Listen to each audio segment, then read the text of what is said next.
Dinosaur is a fan-favorite ride at Disney's Animal Kingdom Park. It is located in the Dinoland USA section of the park.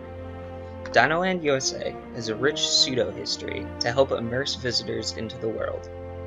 This backstory goes very in-depth about how the portion of the park came to be, claiming that it all started when an amateur fossil hunter found a few bones near an old fishing lodge. This led to professors and grad students setting up a permanent housing building so that more research could be conducted. The area began to grow from there, with more and more findings and more buildings being constructed, including a mini museum that served as a makeshift visitor center. This came to be known as the Dino Institute, which was created to help paleontologists better understand dinosaurs. The Dino Institute is running out of funds though, until Dr. Helen Marsh came and saved the day.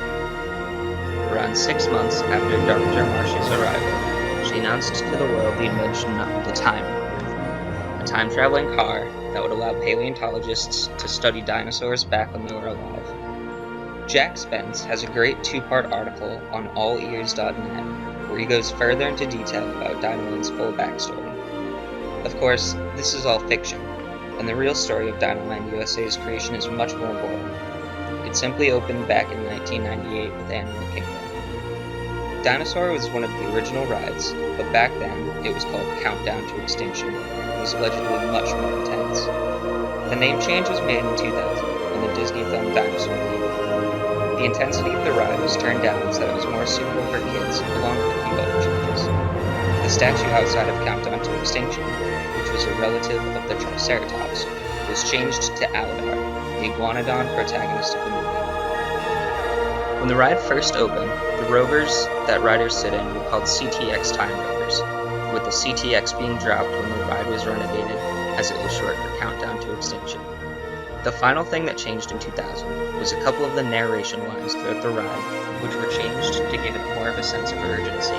Even with the fictitious backstory of an animated movie based on it, the ride does actually make an attempt to educate riders who may be interested. The walls of the queue line are full of pictures and real fossils accompanied with descriptions, turning the line itself into a sort of museum. In the center of the main queue line building is a casting of the largest, most complete, and best preserved T-Rex skeleton ever found, nicknamed Sue after the paleontologist who discovered it. However, even though Sue is the most complete T-Rex skeleton ever found, scientists are still not sure whether Sue is male or female. Once riders enter the ride, they are led into an orientation room of sorts, where a video plays. During this video, riders are introduced to Dr. Marsh, who explains that you'll be going back in time so that you can see firsthand that the future is truly in the past. Once Dr. Marsh is done speaking, the video is hijacked by another scientist by the name of Dr. Seeker, who mentions that he made a few changes to the program, and that you are tasked with bringing back an iguanodon, a dinosaur which Dr. Seeker believes is the key to understanding dinosaurs. Dr. Marsh, however, is not too happy with Dr. Seeker's plan, as he plans on sending the riders back to right before the asteroid that led to the extinction of the dinosaurs came, hence the ride's previous name, Countdown to Extinction.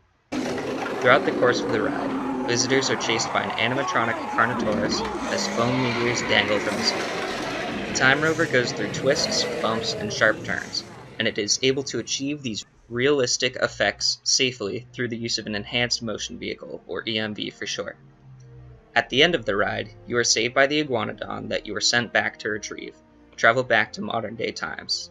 Once back, the Time Rovers pull up to the loading area so that new passengers get to experience one of the top rides at Disney's Animal Kingdom. The amount of time and thought that Disney Imagineers put into rides really helps to immerse visitors, resulting in high guest satisfaction. The way the line is designed is a subtle nod to the lore behind the ride, and works really well.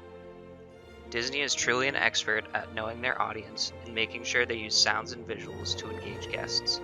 It's easy to see why this is a fan favorite ride.